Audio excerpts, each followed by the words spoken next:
तो movie story में वापस स्वागत है। आज मैं आपको 2015 की एक थ्रिलर फिल्म अद BFZ दिखाने जा रहा हूं। स्पॉइलर अलर्ट, सावधान रहें और ध्यान रखें। हमारी कहानी देर रात लंदन के एक अनाथालय में शुरू होती है। मैट्रन सामने के दरवाजे को ताला लगाने आती है, लेकिन उसे डाक के साथ दरवाजे के नीचे से सरकाया गया एक मैगजीन विचलित कर देता है। वह मैगजीन उठती है और दरवाजे का ध्यान रखे बिना चली जाती है, जिससे सीढ़ियों पर कंबल के नीचे छिपी छोटी लड़की नाराज हो जाती है। यह सोफी है, हमारी 10 साल की नायिका। अपने कंधों पर कंबल लपेटे हुए वह दरवाजे की ओर जाती है और खुद इसे ताला लगाती है। फिर पास के पेंडुलम क्लॉक के पास जाकर घड़ी की सुई को धक्का देकर 3 बजे का समय सेट करती है। वह डाक उठाती है और लाइट्स बंद करती है। साथ ही हमें बताती है कि अन्य लोग जो मध्यरात्रि या 1 बजे को चुनते हैं, उनके विपरीत सोफी को लगता है कि 3 बजे जादुई घंटा है, जब केवल वह जागती रहती है। वह मैट्रन के डेस्क पर जाती है और डाक को संबंधित ट्रे पर रखती है। तभी बाहर से कुछ आवाजें उसे विचलित करती हैं। वह खिड़की के पास जाती है, इसे खोलती है और बाहर देखती है, जहां 4 नशे में धुत लोग हंगामा कर रहे हैं। सोफी उन्हें डांटती है, याद दिलाती है कि बच्चे सो रहे हैं और धमकी देती है कि अगर वे शांत नहीं हुए तो वह पुलिस को बुलाएगी। वह स्ट्रीट लाइट बंद करती है और खिड़की बंद कर देती है, जिसके बाद लोग जोखिम न लेने का फैसला करते हैं और चले जाते हैं। जब सोफी खिड़की छोड़कर जाती है तो खिड़की पर एक अजीब हिलती हुई छाया दिखाई देती है। वह उस कमरे में वापस जाती है जिसे वह अन्य अनाथ बच्चों के साथ साझा करती है। बिस्तर पर वापस आने के बाद वह कंबल से खुद को ढक लेती है, अपनी चश्मा पहनती है और अपनी किताब पढ़ने के लिए फ्लैशलाइट चालू करती है। जब मैट्रन बच्चों की जांच करने आती है तो वह लाइट बंद कर देती है और कंबल के नीचे छिप जाती है, लेकिन जैसे ही मैट्रन चली जाती है वह फिर से लाइट चालू कर देती है। इसके बाद ज्यादा पढ़ाई नहीं हो पाती, क्योंकि सोफी को जल्द ही बाहर से एक आवाज सुनाई देती है और वह जांच करने का फैसला करती है। वह धीरे धीरे खिड़कियों की ओर बढ़ती है, साथ ही नियम दोहराती है, कभी बिस्तर से बाहर न निकलें, कभी खिड़की पर न जाएं और कभी पर्दे के पीछे न देखें। वह तीनों नियम तोड़ती है और बालकनी में जाती है, जहां उसे पता चलता है कि शोर बिल्लियों के एक समूह ने किया था, या ऐसा वह सोचती है। अचानक एक घर के पास एक विशाल हाथ दिखाई देता है और उस कचरे के डिब्बे को उठा लेता है जिसे बिल्लियों ने गिराया था। हाथ के बाद जल्द ही एक बड़ा चेहरा और एक विशाल शरीर वाला एक विशालकाय आदमी दिखाई देता है, जो यह जानकर हैरान हो जाता है कि सोफी ने उसे देख लिया है। वह अपने बिस्तर पर वापस भागती है और कंबल के नीचे छिपने की कोशिश करती है, जब वह उसे उसकी ओर दौड़ते हुए देखती है। लेकिन यह विशालकाय को रोकने के लिए काफी नहीं है। वह बस अपनी खिड़की के माध्यम से हाथ डालता है और उसे कंबल और किताब सहित उठा लेता है। इसके बाद विशालकाय लंदन में दौड़ना शुरू कर देता है। उसका कंबल एक थैले की तरह मोड़ा गया है ताकि उसे ले जाया जा सके, और वहां से सोफी देख सकती है कि विशालकाय शहर में किसी का ध्यान न जाए, इसके लिए अलग अलग तरकीबें अपनाता है, जैसे दीवार बनने का नाटक करना, स्ट्रीट लाइट्स को ढकना, ट्रक पर माल होने का नाटक करना, या यहां तक कि पेड़ बनना। एक बार जब वे लंदन से बाहर निकल जाते हैं तो विशालकाय ग्रामीण इलाकों और फिर समुद्र के माध्यम से बड़े बड़े छलांग लगाकर भागता है, जब तक कि वे घने बादलों के समूह तक नहीं पहुंचते। विशालकाय आसानी से इसे पार कर लेता है, फिर एक नए क्षेत्र में दौड़ता है जहां बेतरतीब मानव वस्तुएं और चट्टानी संरचनाएं हैं। वह तब तक नहीं रुकता जब तक कि वे एक सुसज्जित गुफा में प्रवेश नहीं करते। यह उसका घर है। वह सोफी के साथ कंबल को एक पेड़ की शाखा पर लटकाता है, फिर अपनी मेज पर जाता है और एक अजीब दिखने वाली सब्जी काटने लगता है। सोफी इस मौके का फायदा उठाकर भागने की कोशिश करती है। कंबल से बाहर निकलकर उस पेड़ पर चढ़ जाती है जिस पर उसे छोड़ा गया था। पेड़ की शाखाओं का पीछा करते हुए वह खिड़की तक पहुंचती है, जिसे बहुत जोर से धक्का देने के बाद वह खोलने में कामयाब हो जाती है। लेकिन वह गलती से कुछ वस्तुओं को फर्श पर गिरा देती है, जिससे विशालकाय का ध्यान उसकी ओर जाता है। वह पास आता है और उसे बताता है कि अगर उसके पास पंख नहीं है तो वह कहीं नहीं जा सकती। फिर वह खिड़की को धक्का देता है, जो बदले में सोफी को उस पैन पर धकेल देता है जिसे वह पकड़े हुए है। वह मेज पर वापस जाता है और पैन को वहां रखने के बाद वह सब्जी काटना जारी रखता है। सोफी उससे पूछती है कि वे कहाँ हैं। वह जवाब देता है कि यह जायंट कंट्री है, जिसके बारे में सोफी कहती है कि यह मौजूद नहीं है। अचानक बाहर से एक नाक की आवाज उसे डरा देती है। विशालकाय खिड़की से देखता है और पुष्टि करता है कि यह अन्य विशालकाय हैं, जिनके नाम चाइल्ड च्यूअर और मेड मैशर जैसे हैं। डरकर सोफी उससे उसे न खाने की विनती करती है, लेकिन विशालकाय इस विचार पर हंसता है कि वह इंसानों को खाता है। उसका बोलने का तरीका व्याकरण की गलतियों और अजीब से शब्दों से भरा है। जब सोफी उसे याद दिलाती है कि उसने उसे अगवा किया है, तो वह स्वीकार करता है कि यह सच है और कहता है कि वह उसके माता पिता के बारे में सोचने से खुद को रोक नहीं सकता। लेकिन सोफी बताती है कि वह अनाथ है और अनाथालय में रहना नफरत करती थी, जहां बहुत सारे नियम और सजा थी। विशालकाय इसके लिए मैट्रन को गाली देता है। साथ ही वह सोफी को उसका चश्मा वापस देता है और वह उससे पूछती है कि क्या अन्य विशालकाय भी अच्छे हैं। वह एक अजीब सब्जी के स्टू से अपनी कटोरी भरते हुए जवाब देता है कि नहीं, अन्य विशालकाय इंसानों को खाते हैं और इस अच्छे विशालकाय को कमजोर मानते हैं। सोफी समझ नहीं पाती कि उसे यहां क्यों लाया गया, तो विशालकाय बताता है कि उसने ऐसा इसलिए किया क्योंकि वह उसे विशालकायों के बारे में सभी को बताने नहीं दे सकता। इससे इंसान आएंगे और उन्हें जानवरों की तरह बंद कर देंगे। चाहे सोफी कितना ही वादा करे कि वह नहीं बताएगी और वापस ले जाने की मांग करे, विशालकाय मना कर देता है और कहता है कि वह उनके बाकी जीवन के लिए वहां रहेगी। अपना स्टू खत्म करने के बाद, जो उसे पसंद नहीं है, विशालकाय सोफी को उसके कंबल से ढक देता है ताकि वह चुप हो जाए, लेकिन वह कहती है कि वह फिर भी भाग जाएगी। विशालकाय उसे उठाता है और इसके लिए डांटता है। उसे याद दिलाता है कि भागने का मतलब होगा कि उसे इंसान खाने वाले विशालकाय पकड़ लेंगे। फिर वह उसे अपने जहाज के बिस्तर पर ले जाता है और उसे क्रो नेस्ट में डाल देता है, जहां वह उसकी गलत बोली गई बातों को सुधारती है। विशालकाय को इससे चोट पहुंचती है। वह कहता है कि वह अपने बोलने के तरीके को नहीं बदल सकता, इसलिए सोफी माफी मांगती है। वह उसे देखती है कि वह अपना बैग उठाता है और उसमें से एक चमकता हुआ जार निकालता है। वह बताता है कि इसके अंदर सपने हैं। जब वह कहती है कि उसे नींद न आने की बीमारी है, इसलिए वह सपने नहीं देखती, तो वह उसकी किताब उठाता है और उसे पढ़ना शुरू करता है, जिससे वह सो जाती है। अब वह उसे नहीं देख सकती। विशालकाय अपना बैग लेता है और गुफा के पीछे जाता है, जहां वह एक लीवर खींचता है जो एक झरने के पीछे एक छिपा हुआ दरवाजा खोलता है। दरवाजे के पीछे उसकी प्रयोगशाला है, जिसमें हजारों सपनों से भरे जार हैं। विशालकाय अपनी मेज पर बैठता है और सोफी के लिए एक दुस्वप्न बनाने के लिए सपनों के तत्वों को मिलाना शुरू करता है। कुछ घंटों बाद सोफी जागती है और देखती है कि विशालकाय जहाज के बिस्तर पर सो रहा है। वह इस मौके का उपयोग भागने के लिए करती है। वह जहाज के मस्तूल को खिड़की के माध्यम से धकेलती है और कूदकर बाहर निकल जाती है। अच्छा विशालकाय इसे देखता है, लेकिन उसकी मदद की गुहार को अनदेखा करता है, इसलिए सोफी को बुरा विशालकाय खा लेता है। यह पता चलता है कि यह वह दुःस्वप्न था जो विशालकाय ने उसके लिए बनाया था। सोफी सुबह वास्तव में जागने पर यह जान पड़ती है। जब वह उसे बिस्तर से मेज पर ले जाता है, विशालकाय बताता है कि उसने उसे सुरक्षित रखने के लिए जो करना था वह किया। वह नाश्ते के लिए बैठता है और सोफी एक बोतल में एक तरल पदार्थ देखती है जो ऊपर की बजाय नीचे की ओर झाग बनाता है। विशालकाय उसे बताता है कि यह फ्रोब्सकॉटल है, जो विशालकाय केवल यही पीते हैं, और एक घूंट लेता है जिससे वह कुछ गैस छोड़ता है। वे अचानक मांस खाने वाले विशालकायों के नेता फ्लैशलम पीटर द्वारा बाधित होते हैं, जो अच्छे विशालकाय से अपने बूबू को ठीक करने की मांग करता है। जब सोफी मेज पर वस्तुओं के पीछे छिपती है, अच्छा विशालकाय उसे कहता है कि वे इसे बाद में कर सकते हैं, लेकिन फ्लैशलम पीटर मांग करता है कि यह अभी हो। विशालकाय एक बाल्टी पानी और कुछ कपड़ा लेता है, जिससे फ्लैशलम पीटर डर जाता है और वह घाव का ध्यान रखना शुरू करता है। इस दौरान फ्लैशलम पीटर हवा सूंघता है और पूछता है कि क्या उसने एक नया इंसान लिया है, क्योंकि उसे उसकी गंध आ रही है। विशालकाय इससे इनकार करता है जब सोफी एक अजीब सब्जी स्नोजकंबर में छिप जाती है, लेकिन फ्लैशलम पीटर कहता है कि वह भूखा है और तलाशी जारी रखता है।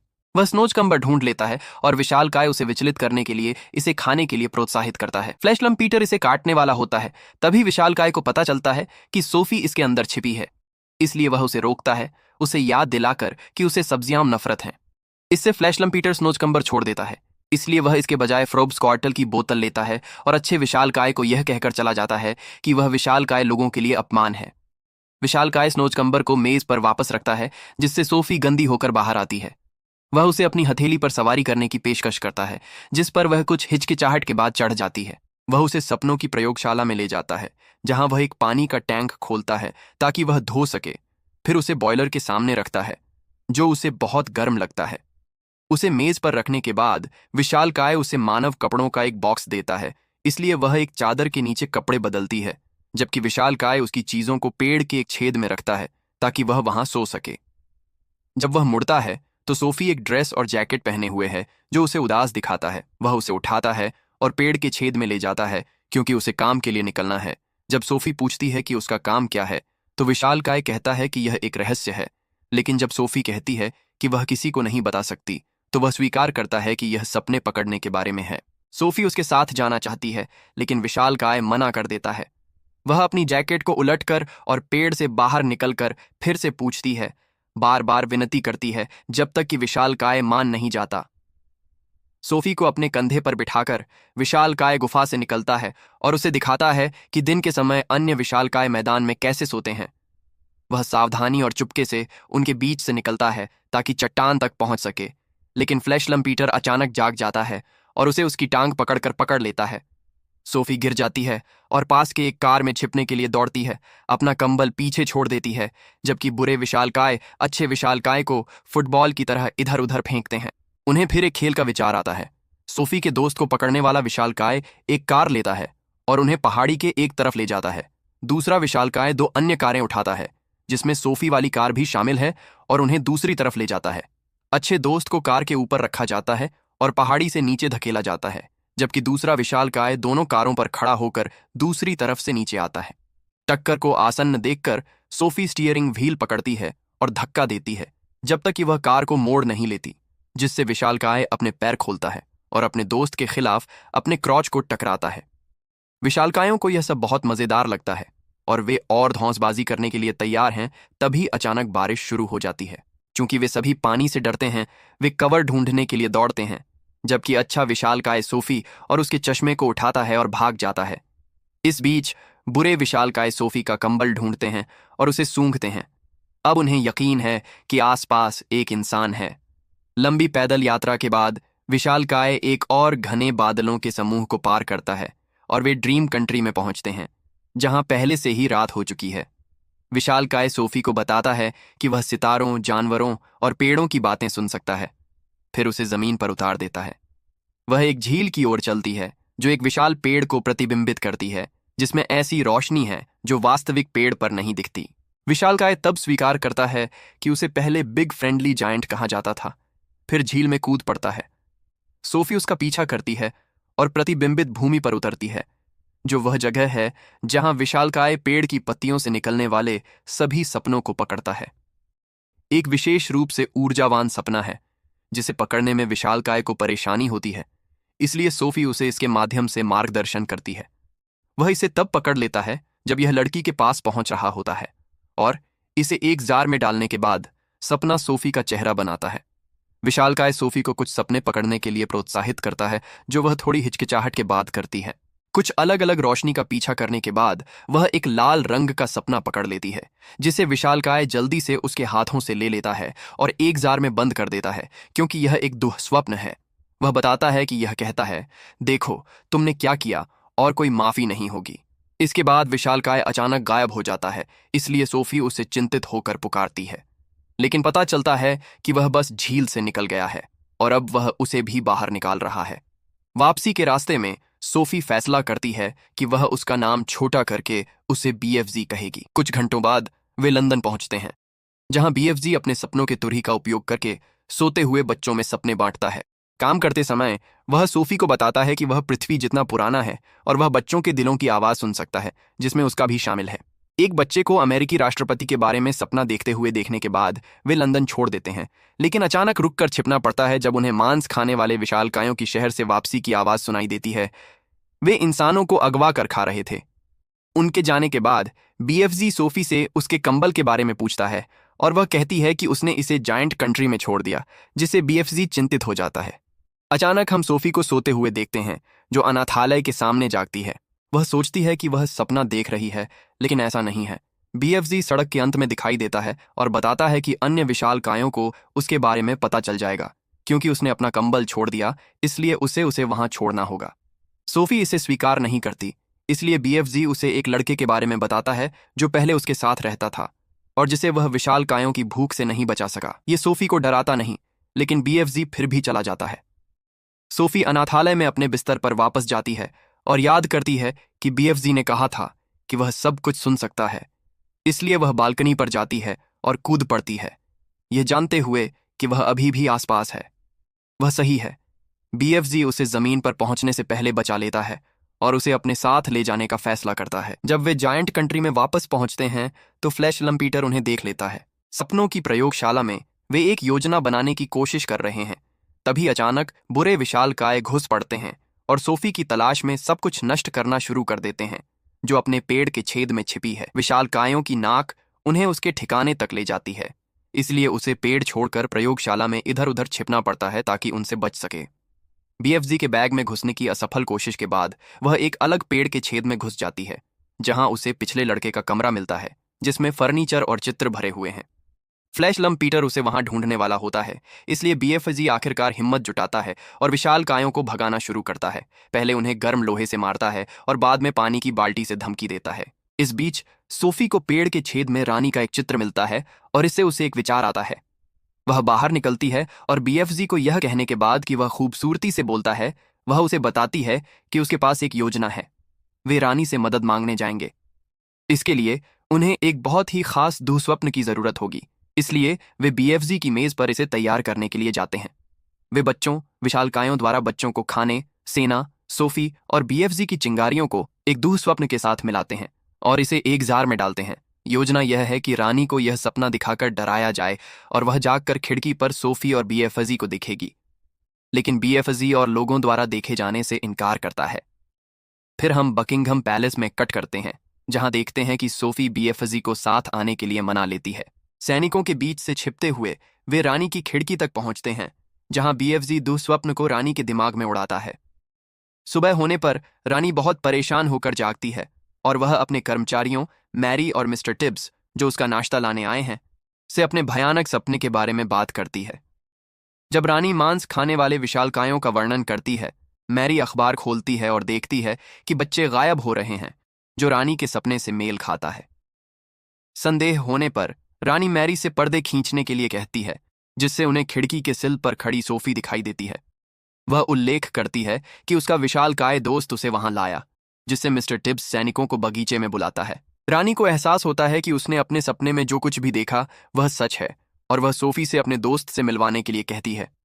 सोफी बीएफजी को बुलाती है। जब रानी वादा करती है कि वह उसे नुकसान नहीं पहुंचाएगी, लेकिन वह डरता है, इसलिए वह तब तक बाहर नहीं आता जब तक कि सोफी उसे बहादुर होने के लिए नहीं कहती।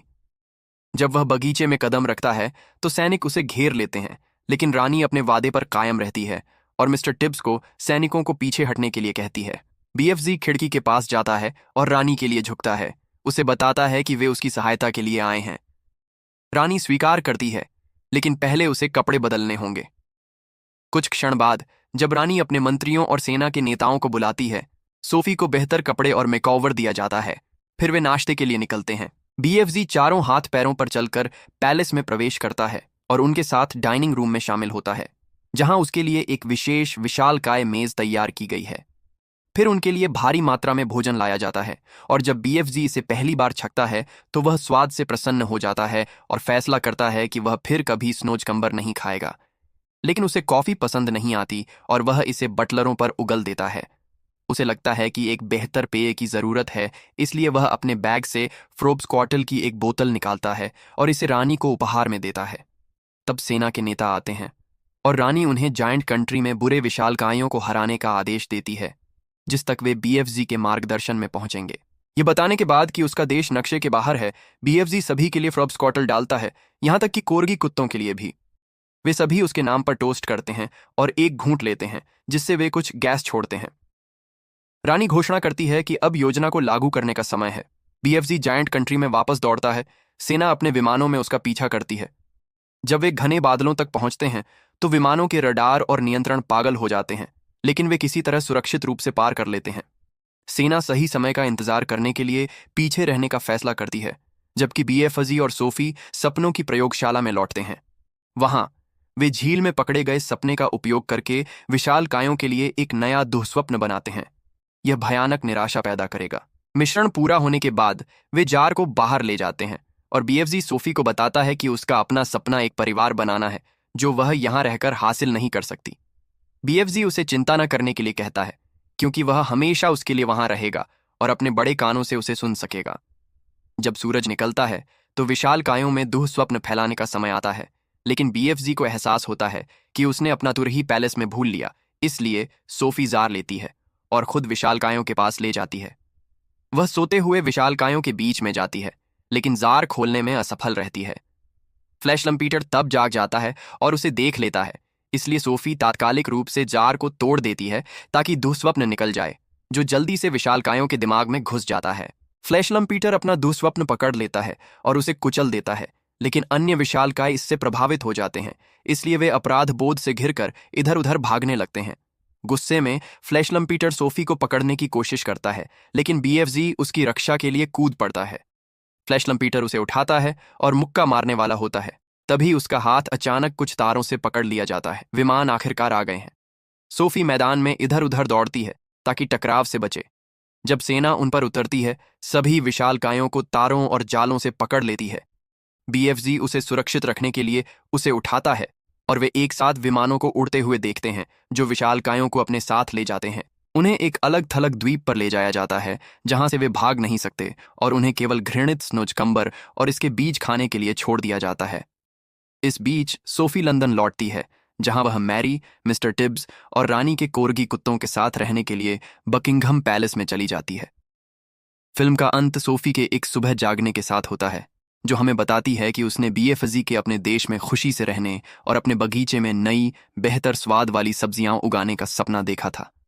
वह खिड़की के पास जाती है और, जैसा कि वह हमेशा तब करती है जब वह अकेली महसूस करती है, हवा में शब्द फुसफुसाती है, यह जानते हुए कि वे BFG तक पहुंच जाएंगे।